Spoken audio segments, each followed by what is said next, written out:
자, 폴리티비 시청자 여러분 안녕하십니까? 서영욱입니다. 안녕하세요. 유청 기자입니다. 네, 오랜만에 저희가 토크 시간을 한번 가져보도록 할 텐데요. 어제였죠? 2019년 6월 26일 대한민국 축구를 대표하는 K리그 1의 두 팀, 그러니까 네. 1, 2위를 다투고 있는 팀들입니다. 전북현대와 울산현대가 AFC 챔피언스 리그에서 탈락했습니다. 네, 뭐 울산과 전북 다 좀 유리한 상황에서 경기를 했는데 두 팀 다 1차전에서 원정에 가서 지지 않고 돌아왔고 그렇죠. 울산은 두 골을 넣으면서 돌아오면서 둘 다 8강에 가겠다. 뭐 이런 네. 전망이었지만 둘 다 졌습니다. K리그 팬들의 자부심. 그래도 우리가 ACL에서는 강하다. 네. 아시아에서 그래도 강한 팀이다. 강한 리그다. 이런 자부심이 있었는데 시민구단, 도립구단인 이 경남과 대구가 일단 조별리그에서 탈락을 했었고 네. 이 두 팀이 이제 16강에 진출을 했었는데 사실 저는 두 팀 다 올라갈 거라고 예상을 했었는데요. 객관적으로 봐도 올라갈 줄 알았고 특히 울산은 정말 유리한 상황에서 경기를 했는데 네. 졌습니다. 먼저 전북 얘기를 좀 해야 될 것 같은데요. 네. 전북이 1차전 때 상하이 원정을 가서 1대1로 비겼습니다. 물론 이기지 못한 것은 뭐 아쉽다고 할 수 있겠습니다. 뭐 원정 가서 골 넣고 비긴 거는 여러분들이 뭐 챔피언스리그 유럽 경기도 많이 보셔서 아시겠습니다만 괜찮은 결과예요. 당연하죠. 원정 다득점 제도가 분명히 있고 또 전북은 예전에도 그렇게 치렀어요. 최강희 감독 있을 때도 원정 가서는 되도록 안정적인 경기를 하고 홈에서 정말 크게 이기거나 아니면 무조건 올라가는 스코어를 만드는 그런 힘이 있는 팀이었기 때문에 지지 않을 줄 알았는데 물론 지진 않았어요. 네. 1대1로 비겨서 연장전까지 했는데 승부를 못 가렸고 그렇죠. 그리고 이제 승부차기에서 3대5로 패했습니다. 이따 이 울산 얘기할 땐 제가 좀 세게 얘기하고 싶은데 전북은 사실 뭐 골이 안 들어가서 그렇지 경기는 전 잘했다고 봅니다. 물론 운영의 묘가 아쉬웠고 마무리가 좀 부족했긴 했지만 경기는 우세했잖아요. 그 경기는 우세했는데 네. 사실 결정적인 장면 네. 헐크가 골대를 정말 많이 맞췄고요. 그렇죠. 김종용 기자가 다녀왔는데 제가 김종용 기자가 쓴 기사에 좀 많이 동의를 해요. 헐크와 이 오스카에 대비하는 경기를 좀 하지 못했다. 어쨌든 그 선수들이 공격진에서는 사실 4명이 하는 거거든요. 오스카, 엘케슨, 헐크 그리고 아흐메도프라는 선수 4명이 하는 건데 여기는 외국 애들이, 그러니까 이 애들이라서 미안해요. 중국 애들이 수비하고 중국 외국 선수들이. 애들이 골 넣는 그러니까 그런 구도예요, 이 네, 팀은. 그런 네. 팀인데 사실 이 팀이 이제 반으로 좀 갈라졌어요. 그렇죠. 전북이 초반에 잘 이용을 했는데 사실 후반에 분위기를 넘겨준 다음에 대응이 좀 소극적이었던 거 아닌가. 사실 최영준 선수를 넣고 이제 후반에 또 한 선수를 교체했는데 2장밖에 쓰지 않았던 거. 네. 사실 상하이가 이제 막 밀고 나오면 사실 전북도 이제 그에 대응한 경기를 좀 했어야 되는데 그런 부분이 아주 좀 아쉽지 않았나. 네. 뭐 이런 생각이 듭니다. 그러니까 실점 장면을 보면 이 헐크에게 완전한 공간을 내주면서 물론 굴절골이긴 했습니다만 헐크를 전혀 견제하지 않는 모습이 대표적으로 노출된 장면이요. 거기서 이제 실점이 좀 있었고요. 근데 저는 개인적으로 모라이스 감독이 이번 시즌에 와서 어쨌든 전북현대 첫 시즌이긴 합니다만 팀을 1위로 이끌고 있고 성적의 부분에서는 뭐 사실 나무라는 게 좀 과하다는 생각은 드는데 세부적인 경기 운영 면에서 너무 좀 융통성이 없고 또 전술적인 부분에서 이동국이 들어가든 김신욱이 들어가든 별 차이가 없어요. 그리고 그 앞서고 있을 때 좀 소극적으로 변화하는 모습들. 그러니까 최강희 감독 때는 어쨌든 K리그 리딩 팀답게 좀 더 화끈한 면이 있었죠. 그렇죠. 한 골 차라도 더 밀어붙인다거나 뭐 이런 자신들이 공격적으로 강한 팀이라는 것을 확실히 인지하고 전술적인 운영을 했다면 모라이스 감독이 굉장히 좀 보수적으로 운영을 하는 게 개인적으로 좀 아쉬움이 있었는데 1차전, 2차전 이 16강 두 경기를 통해서 그게 좀 극대화된 잘못된 쪽으로 그런 부분이 아닌가 싶어서 감독의 어떤 용병술적인 부분에서의 아쉬움이 분명히 좀 있는 것 같습니다. 전북이 토너먼트에서 다 떨어졌어요. 네. 전북이 상관왕을 목표로 했는데 물론 저도 이 외국인 감독이고 첫 번째 시즌에 3관왕을 그렇죠. 무조건 해야 된다는 건 아니에요. 근데 다만 이제 정말 이거밖에 남지 않았어요. 전북은 지금 자원이 사실 저렇게 지금 저희가 뒤에 보고 있지만 저렇게 뒤집어 쓰고 슬퍼할 수 있는 선수들이기엔 너무 비싸. 네. 너무 투자를 많이 했어요. 근데도 좀 더 홈에서 공격적으로 운영하지 못했다는 거는 정말 아쉬움이 있고 네. 뭐 전북이 우승컵을 3개 다 차지하려면 나머지 2대는 다 토너먼트예요. 그렇죠. 근데 거기서 이렇게 소극적으로 한다는 거는 좀 아쉬움을 많이 남긴 것 같습니다. 네, 감독의 역량에 있어서는 뭐 동계훈련을 비롯한 시즌을 준비하는 과정, 그리고 매 경기를 분석하고 어떤 선수들을 준비시키는 그런 일련의 과정들 네. 그리고 마지막으로 경기 중에 물론 감독이 할 수 있는 거 없다라고 보통 이렇게 흔히 얘기들 합니다만 감독이 할 수 있는 거 많거든요. 선발 라인업 구성부터 네. 선수 교체나 경기 중에 어떤 전술적인 변화에 이르기까지. 근데 좀 그런 경기 중에 상대에게 대응하는 부분에 있어서 특히 토너먼트 같은 경기에서는 좀 감독들의 결단력이 필요하다고 생각을 하는데 그런 부분들이 좀 아쉬움이 있었고 어쨌든 뭐 승부차기까지 가서 뭐 이동국 선수 뭐 승부차기 실축한 거 가지고 이동국 선수를 좀 비난하는 건 좀 과하다는 생각이 그쵸. 들고요. 예. 모멘텀이 됐으면 좋겠다는 생각이 듭니다. 일단 첫 시즌이고 모라이스 감독이 리그 성적이 좋기 때문에 감독이 뭐 거치에 이런 것까지 얘기할 단계는 전혀 아니라고 생각을 합니다만 유청 기자 얘기한 것처럼 토너먼트에서 계속 꼬꾸라졌고 또 이 리그에서도 보면 경기 운영하는 방식에서 답답한 면을 좀 많이 느꼈었기 때문에 그런 부분들은 좀 더 모라이스 감독이 마음을 열고 또 팀에서도 좀 더 적극적으로 우리 팀이 이 K리그에서는 리딩 팀이라는 거. 그러니까 좀 어떤 그 우승 도전하는 그러니까 좀 2, 3위권 팀이나 뭐 중위권 팀이 아니라는 것에 대한 어떤 인식을 좀 다시 할 필요가 있지 않나. 아니, 그런 것 같아요. 이게 성적이 부담이 크고 첫 시즌이고 워낙 강한 팀을 네. 맡았기 때문에 보수적일 수 있지만 우리 계속 얘기했던 뭐 우에파 챔피언스 리그나 아니면 월드컵에 우승한 팀들을 보면 말씀하신 대로 경기 중에 엄청난 네. 변화를 주면서 정말 다른 팀이 나온 것 같은 경기력을 보여줄 때도 그렇죠. 있잖아요. 근데 전북도 정말 이제 사실 끝이었잖아요. 이 다음 경기는 없는데 그렇죠. 너무나 조금 보수적으로 운영했던 것이 팬들은 더 아쉬운 것 같아요. 차라리 뭘 해보고 졌으면 나았을 텐데 그것도 아니고 정말 조금 너무 소극적으로 운영하다가 승부처기까지 갔다는 것은 팬들에게는 좀 주는 아쉬움이 크고 결과적으로 이제 또 탈락했다는 거. 네. 아니 근데 왜 이렇게 선수를 안 쓰지? 그러니까 로테이션도 음. 제대로 좀 잘 못하는 느낌이고 네. 선수 교체 카드를 왜 다 남겨놓을까요? 벤치 선수들을 잘 안 믿는 건가? 그거 잘 모르겠어요. 그 타이밍을 놓치는 건가? 조금 적극적이지 않은 감독이 아닌가. 네. 사실 세 장을 다 쓰지 않고 졌다는 거. 상강도 두 장밖에 안 썼어요, 물론. 근데 네. 상강은 분위기가 오르고 있었어요. 네. 그러니까 굳이 바꿀 필요가 없고 앞에 네 명을 바꿀 이유도 전혀 없고 사실 바꾸면 뒤인데 네. 수비진을 바꾼다는 거는 상하이 상강한테 더 안 좋은 거잖아요. 그렇죠. 결과적으로 상강이 안 쓴 거와 전북과 상하이 상강의 차이는 좀 크다고 볼 수밖에 없을 것 같아요. 그러니까 최강 감독이 굉장히 그 어떤 노회한 지도자로서의 모습들을 보여주는 것들을 보면 교체 카드를 굉장히 잘 네. 활용하고 또 주전과 비주전의 차이는 분명히 있지만 그 비주전 그러니까 많은 기회를 얻지 못하는 선수들도 제한된 기회를 얻었을 때 굉장히 모든 걸 쏟아낼 수 있는 여력을 좀 만들어줬다는 부분인데 이날도 보면은 이제 연장까지 4명을 교체를 할 수가 있는데 2명밖에 교체를 안 했거든요. 그러니까 90분 안에 이제 1명 교체를 했고 그 쓰지 않은 벤치 명단을 보면 뭐 이빈이나 뭐 정혁, 최철순, 뭐 한승규 뭐 굉장히 좋은 선수들이 많이 있거든요. 사실 뭐 이빈희 선수가 뭐 상태가 안 좋았다는 얘기도 계속 있는데 외국인이 떨어지는 걸 어떡하냐. 근데 네. 다만 이빈희를 제외하고 들어서 정혁하고 한승규 선수가 들어가도 네. 분명히 공격적으로 다른 부분을 줄 수 있는 선수들이잖아요. 네. 그리고 한승규 선수는 사실 많은 팀들이 원했고 전북이 승자로 데려갔는데 그렇죠. 저 선수를 쳐박아놓고 있어. 저 선수를 벤치에 앉혀놓고 그냥 1대1로 비겼다는 거는 정말 아쉬움이 있는 것 같아요. 네. 왜냐면 이길 수 있는 카드잖아요. 드리블이 그리고 되는 선수고. 어쨌든 벤치에 앉혀놨다는 것은 감독이 투입해서 분명히 자기 기량을 발휘할 수 있는 선수라고 봤기 네. 때문에 앉혔다고 저는 가정을 하거든요.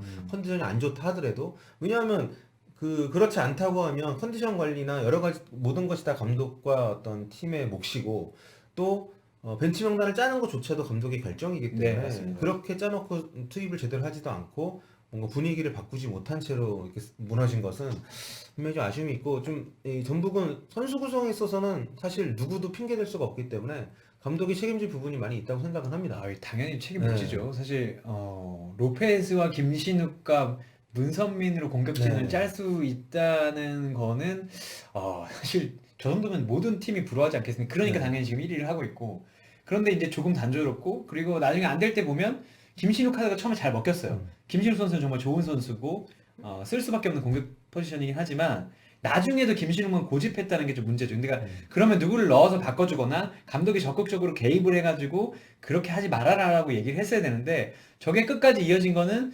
선수들이 그렇게 했다 손 치더라도 그런 감독의 역할이 제한됐다는 걸 자인하는 수밖에 없는 것 같습니다. 그리고 저는 진짜 안타까운 게 이동국 선수 넣을 거면 저는 빨리 넣어도 된다고 네, 생각하거든요. 그쵸. 왜냐면 이동국 선수가 골만 잘 넣는 게 아니라 괜히 지금 한국 나이 41살인데 전북에서 뛰고 있는 게 아니잖아요. 그럼 경기를 풀어주는 능력도 있고 이동국이 들어감으로 해서 상대들도 아 이동국이 나왔다. 그렇죠. 한 방에 있는 거 네, 아니까. 한 방에 있는 게 네. 아니까 이동국이 나왔다. 그리고 우리도 아 동국이 형 나왔네. 뭐 이런 게 있어야 되는데 아 119분의 저 굉장히 의미 없는 네, 투입. 119분의 네. 저 투입은 사실 잘 의미가 뭐 없진 않겠지만 네. 너무 퇴색됐던 것 같아요. 너무나 맞습니다. 소극적이었던 것 같습니다. 뭐 감독도 뭐 퇴장 당하고 문성민 선수까지 마지막에 퇴장을 당하면서 음. 홈에서 경기를 한다는 어드밴테이지를 전혀 뭐 심판 판정에 대한 얘기도 많이 있긴 합니다만 홈에서의 어드밴테이지를 결국 가져가지 못했던 것은 전북에게는 굉장히 좀 아쉬웠던 그런 상황이 아닌가 생각이 됩니다. 어쨌든 올 시즌은 지금 일단 절반의 실패를 했다라고 생각을 하고요. 네. 좀 아쉬움이 남습니다. 자, 이 뒤에 보시면 이제 스코어가 나오죠. 네, 울산이 홈에서 대표 좀 많이 비키셔야 될 것 네, 같습니다. 우라와 레즈에게 0대 3으로 네. 패배를 했습니다. 1차전 우라 원정 가서 1대 0으로 이겼고 2대 1로 2대 1로 이겼고 굉장히 그때 분위기가 좋았습니다. 어쨌든 왜냐하면- 우라와가 정말 원정팀의 무덤인데. 네. 그리고 그때는 또 완전 반대로 네. 주민규를 넣으니 골을 넣고 그렇죠. 또 황일스를 넣으니까 골을 아, 넣고 그래요, 맞아요. 아 김도훈 제갈공명이다. 네. 뭐 이런 얘기가 나왔는데 이번에는 반대로 이 상대팀 감독에게 네. 완전히 당했습니다. 오츠키 감독이 사실 감독이 이제 잘린 다음에 이제 얼마 되지 않았어요. 팀을 네. 맡은 지. 오스발도 감독이 이제 경질된 다음에 얼마 맞지 않았는데 이 감독이 이제 뭐 소위 얘기하는 분석의 스페셜리스트다. 네. 라고 하지만 어쨌든 김도훈 감독은 지금 3년째 해오고 있고 그렇죠. 바로 맡은 감독에게 이렇게 분석을 당했다는 게 사실 가장 뼈 아픕니다. 그것도 네. 홈에서 호랑이 불인데 여기. 근데 울산은 어쨌든 원정에서 이기고 왔는데 홈에서 한 골도 못 넣고 세 골을 주고 졌다는 건 굉장히 충격적입니다. 뭐 사실 세 번째 골은 별로 의미가 없었다고 보고 네. 왜냐면 그때는 이제 2대 0으로 지나 3대 0으로 지나 이제 골을 넣으려 가다가 이제 빼앗겨서 먹은 거기 때문에 상관없지만 이 전에 두 골은 의미가 상당히 크다고 봅니다. 네. 네. 실점하는 과정이 굉장히 비슷했어요. 그러니까 세 골 모두 비슷했는데 측면 쪽에서 올라오는 어떤 크로스나 어떤 연결들을 막지 못하면서 중앙으로 너무 쉽게 통과를 시켜줬고 그 중앙에서 연속골을 허용을 했는데 특히 첫 골과 두 번째 골 1대 0과 2대 0으로 가는 골에서 이제 고로키 신조 선수가 연속 헤딩골을 넣었거든요. 이 친구가 키가 나보다 작더라고.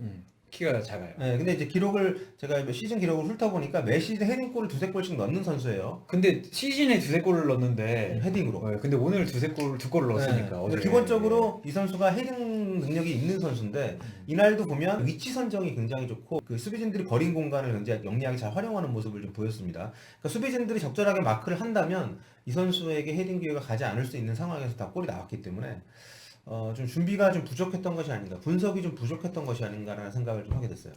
이게 좀 반대인데 네. 울산은 1차전에 그런 그 결과를 얻었잖아요. 오히려 분석을 잘해서. 네. 근데 반대로 경기에서는 상대보다는 너무 우리한테만 신경 쓴 게 아닌가. 사실 울산은 다 변화를 줄 법해요. 그러니까 선수를 잘못 쓴 것도 아니에요. 사실 뭐 김성준 선수가 국가대표까지 갈 정도인데 몸이 좋지 않은 김보경보다 먼저 나왔다고 해가지고 비난할 것도 아니고. 그러니까 자기들이 할 수 있는 최상의 스코어를 내서 윤영선 선수도 네. 돌아왔지만 윤영선 선수도 잘하는 건 누구나 다 아는 사실이고.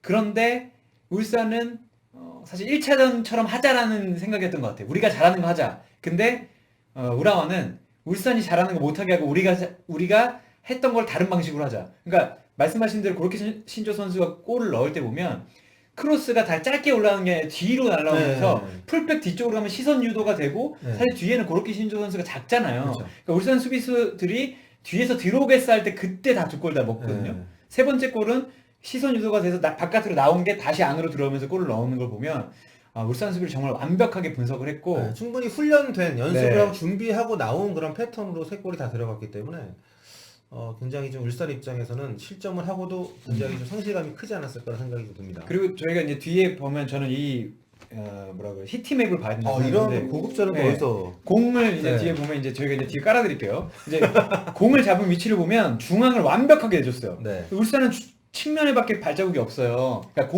공을 잡은 포지션인데 네. 중앙을 완벽하게 내두다 보니까 중앙에서 한번 완벽하게 측면으로 나가면 이게 위험한 기회가 되는 거예요. 사실 불투이스와 윤영선이 쓰면 사실 일본 선수들이 높이가 그렇게 높지 않기 때문에 그렇죠. 네. 정면에서 못 봐요. 근데 뒤에서 그걸 다 따먹는 걸 보면서 정말 완벽하게 준비를 했다. 네. 그리고 고로키 선수가 인터뷰에서도 이렇게 얘기합니다. 일주일 동안 준비한 게 정말 맞아 떨어졌다. 네. 할 말이 없잖아요. 그러니까 이미 시즌이 많이 진행이 됐기 때문에 어느 정도 양 팀의 서로 간의 장단점이 노출이 돼 있고 그걸 분석을 해서 잘 대응을 했다고 할 수가 좀 있을 것 같은데 아쉬운 거는 울산이 이 경기 잘하겠다고 주말 울산 상주전을 미뤘잖아요. 그러니까 체력적으로도 사실 뭐라고 할 게 없죠. 네, 그러니까 좀 연결거리가 없어요. 정말 이 경기에 모든 걸 쏟아붓겠다는 각오, 그리고 그만한 어떤 체력적인 비축과 상대 분석에 대한 어떤 대비책을 세웠을 거란 생각이 드는데, 경기 내용적인 부분에서 그런 부분들이 전혀 반영이 안 됐기 때문에, 좀 뭘 했냐고 욕을 먹어도 할 말이 없는 경기가 되고 말았어요. 그러니까 기회를 못 잡은 건 아니에요. 역습 기회가 있었는데 정말 합이 맞지 않았어요. 발이 맞지 않았기 때문에 김도훈 감독도 그런 부분에서 좀 아쉬움을 표하긴 했습니다. 그러니까 좀 K리그에서 올 시즌에 굉장히 좋은 성과를 내고 있는 두 팀이었기 때문에 이 두 팀이 같은 날, 그것도 홈에서 나란히 패배를 하면서 이제 탈락을 했다는 것은 굉장히 한국 축구 K리그 팬들을 좀 좌절케 하는 그런 대목인 것 같습니다. 실제로도 많은 뭐 축구 커뮤니티나 축구 기사의 댓글 같은 것을 보면 뭐 SNS에 제가 아는 K리그를 좋아하는 분들도 그렇고 좌절감이 크고, 아시아에서는 경쟁력이 있고 뭐 중국, 일본이 돈을 많이 쓴다고 해도 우리가 그래도 뭐 자존심이 있는 어떤 그런 비교하는데, 2년 전에 이어서 또다시 지금 8강 팀이 하나도 배출되지 않는 그런 시즌이 좀 되어버리면서, 더 큰 문제는 우리가 이 동아시아 리그 순위에서 3위로 밀려날 수도 있어요. 그러니까 우리가 지금 2위였어요. 네, 중국 슈퍼리그 1등, 그렇죠. 네.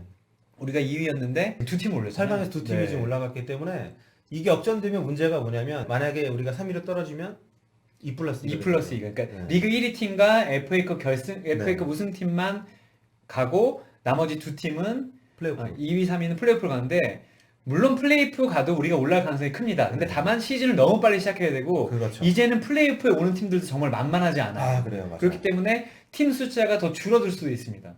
저 FC 챔피언스가 굉장히 중요하다라고 생각을 하는데, 지금 예전에는 이제 피파 랭킹을 AFC 리그 랭킹 순위에 좀 반영을 했는데, 지금 이제 반영 안 하잖아요. 그렇습니다. 오로지 AFC 챔피언스 리그하고 AFC 컵 이 대회 성적만 가지고 평가를 하기 때문에 이 탈락은 굉장히 좀 타격이 좀 크고, 게다가 우리 2년 전에 한 번 더 그랬었기 때문에 네. 이게 누적 4년 단위로 이제 계산을 하니까 그렇습니다. 좀 앞으로 장기적으로 봤을 때 우리 리그의 어떤 그 위상에 영향이 분명히 큰 그런 결과인 것 같습니다. 근데 이게 2년 전을 꼭 언급해야 되는 게, 이 네. 당시에는 사실 제주만 16강에 네. 갔어요. 근데 제주가 좀 비슷한 게, 홈 원정은 바뀌었지만 제주가 1차전 홈에서 우라로 2대0을 이겼습니다. 그때만 해도 제주 어렵게 올라가더니 8강 가는구나. 네. 2대0을 이겼으니까요. 원정 가서 0대2로 패한 다음에 연장전 가서 한 골 먹고, 그 당시에 또 불미스러운 일까지 있었어요. 그러니까 그 당시하고 좀 비슷하다고. 근데 팀도 우라였고, 근데 그때 우라가 그렇게 올라가서 우승을 하긴 했어요. 강팀이긴 합니다. 근데 다만 바꿔서 얘기하면 제주가 올라갔으면 제주가 또 우승할 수도 있었던 거예요. 그런 걸 보면 우리가 지금 우에파 챔피언스리그 UCL에서도 지난 시즌에 최다 뒤집기가 나왔잖아요. 근데 왜 우리는 이 교훈에서 얻지 못하는가? 특히 울산전 보고 그 멘탈적인 부분에서 분명 선수들이 못 느낄 수도 있겠습니다만, 리그에서의 경기력과도 차이가 분명히 있었고요. 특히 상대의 공간이나 어떤 미스매치, 뭐 자기 영역에서 동료 영역으로 넘어갈 때 이 인수인계가 잘 안 된다거나 이런 부분들이 많이 노출이 되는 걸 봤을 때, 계속해서 역전패를 당하는 수년간의 어떤 그런 통계들과 비교를 해서 AFC 챔피언스 리그에 대한 선수들의 인식이나 어떤 마음가짐이 좀 차이가 있는 건 아닌가 하는 우려를 솔직히 갖고 있습니다. 근데 사실 울산은 지난 시즌에도 AFC 챔피언스 리그에서 이제 수원에 패할 때도 보면 2차전에 이제 뒤집혀서 지고, 그리고 1차전 1대0으로 이기고 2차 3대0으로 졌죠. 그리고 FA컵도 홈에서 하는데 1차전에 조금 소극적으로 나왔다가 패하고 2차전 또 패하고, 지금 울산도 FA컵 이미 탈락했습니다. 울산은 지금 4번의 토너먼트에서 모두 다 실패했어요. 물론 뭐 8강 간 게 실패냐라고 할 수는 있지만, 그러니까 지난 시즌 같은 거 보면. 근데 울산이 지금 투자하는 것, 그리고 울산에 보유한 선수들, 울산에 왜 베테랑 선수들, 지금 울산은 지금 성적 내야 되는 팀이에요. 울산은 미래를 보지 않고 현재에 충실하기 위해서 팀을 갈아엎은 팀이잖아요. 그죠. 울산은 지금 유망주 다 내보내고. 3년간 그렇게 리빌딩을 해왔어요. 네. 지금 당장 성적을 내기 위해서 2018, 2019, 2020도 아니에요. 2019에 지금 당장 성적을 내기 위해서 좋은 선수들을 다 모아놨고, 그렇죠. 울산도 더 허탈한 건 이 선수들이 경험이 없는 것도 아니에요. 경험이 있기 때문에 이런 상황에서 감독이 아니더라도 대응을 할 줄 알았는데 너무나 무기력하게 너무 무너졌고, 그 하이라이트만 보신 분들도 알아요. 울산 선수들이 들고 나면 그 앞에 우라와 선수들이 2-3명이 지키고 있어요. 협력 수비를 합니다. 근데 울산이 공을 내줄 때 보면 너무 쉽게 공이 뒤로 넘어가고 거의 1대1이에요. 이런 걸 보면 말씀하신 대로 이게 멘탈적인 문제든 아니면 준비의 문제든 컨디션 조절의 문제든 울산은 분명히 어제 경기에서 문제를 크게 보여줬습니다. 음. 이러면 우승컵은 이제 하나밖에 안 남았어요. 울산도 네. 하나밖에 안 남고 전북도 하나밖에 안 남았는데 이런 상태에서 울산이 뭐 저는 결과적으로는 좋은 성적을 낼 거라고 봐요. 근데 네. 이런 6포인터에서 이런 중요한 시기 한두 번 지는 게 나중에는 정말 치명적인 결과로 나올 수 있다고 봅니다. 그렇죠. 그리고 지금의 울산은 뭐 리그 2위, 3위 했다고 잘했다고 박수 받을 수 있는 팀은 아니라고 생각합니다. 저는 이미 작년부터 네. 울산이 무관을 그쳤다는 게 네. 되게 큰 문제라고 생각을 하거든요. 네, 적어도 뭐 네. 챔피언스리그 한 4강 정도. 그렇습니다. 그러니까 챔피언스리그 4강에서 이기면은 동아시아 챔피언이니까. 그렇습니다. 예, 그 정도의 성과 혹은 FA컵이든 리그든 우승을 해야죠. 하는 어떤 그런 성과가 좀 나왔어야 되고 그 근처까지 갔어야 되는데 좀 아쉬움이 있고 김도훈 감독도 저는 굉장히 허탈감이 클 것 같다는 생각이 들어요. 어쨌든 본인도 자신이 할 수 있는 모든 걸 다 했을 텐데도 불구하고 이런 결과가 나왔기 때문에 그래서 팀 분위기를 어떻게 추스리느냐가 또 김도훈 감독의 지도력을 또 시험할 수 있는 좋은 또 어떤 그 우리 관전 포인트가 되지 않을까. 사실 저는 최문수 감독이 어제 경기 보면서 두 가지 기분이 나빴을 것 같아요. 일단 한국 팀이 다 졌다는 거. 네. 그 두 번째는 저 두 팀이 그래도 좀 멀리 가야 우리가 상대적으로 그쵸. 왜냐면 이게 지금 어, 잠룡이잖아. 네. 3위인데 그죠. 거의 승점차가 없으니까. 그래서 지금 이 두 팀이 이제 리그에서 이제 네. 우승컵 하나밖에 안 남은 거예요. 두 팀 중에 하나는 지금 무관이 되는 거예요. 그렇죠. 울산, 전북, 이제 서울까지 포함해서. 근데 울산하고 전북은 무관이 되면 되게 심각한 상황에 이르기 때문에. 야, 그 이적 시간 또 질릴 수도 있겠는데 열받아가지고 전북을 써. 근데 저는 이거는 리그에는 네. 뭐 좀 리그 이제 반사 효과로 봤을 때 네. 리그는 정말 이제 정말 재밌어지는. 재밌어지겠죠. 근데 다만 이 두 팀이 지금 리그에만 집중하는 건 네. 너무 아쉬운 상황이다. 너무도 허탈하게 너무도 이른 시간에 탈락을 한 지금 뭐 1년 절반도 안 지났는데 목표가 다 사라지고 이제 리그 하나 남았어요. 네. 이거는 좀 두 팀 모두에게 타격이 좀 있지 않나. 저는 뭐 이게 뭐 아주 중요하고 리그보다 더 중요하다고 얘기하기는 그렇지만 정말 중요한 것 중에 하나다. 네. 6대4 정도의 비율이 있지 않나라고 보는데 AFC 챔피언스리그에서 지금 2시즌 연속 이렇게 아쉬움을 겪었다는 거는 한국이 3시즌이죠. 네, 좀 안타깝습니다. 네, 2019 AF 챔피언스 리그 2019년 절반도 안 지나는데 이 중요한 대회에서 K리그는 삭제가 됐습니다. 좀 많은 것을 생각하게 하는 그런 결과였기 때문에 저희가 특별히 뭐 좀 두런두런 얘기를 하는 시간을 가져봤고요. 무라이스 감독과 김도훈 감독 모두에게 굉장히 도전적인 7월이 다가오고 있다. 어떻게 팀을 추스르고 어떻게 또 그 상실감을 극복할 것인지에 대해서 좀 우리가 많이 지켜보면 좋을 것 같습니다. 네, 마무리할까요? 네 마무리하시면 될 것 같습니다. 여러분 다음에 뵐게요. 네. 안녕.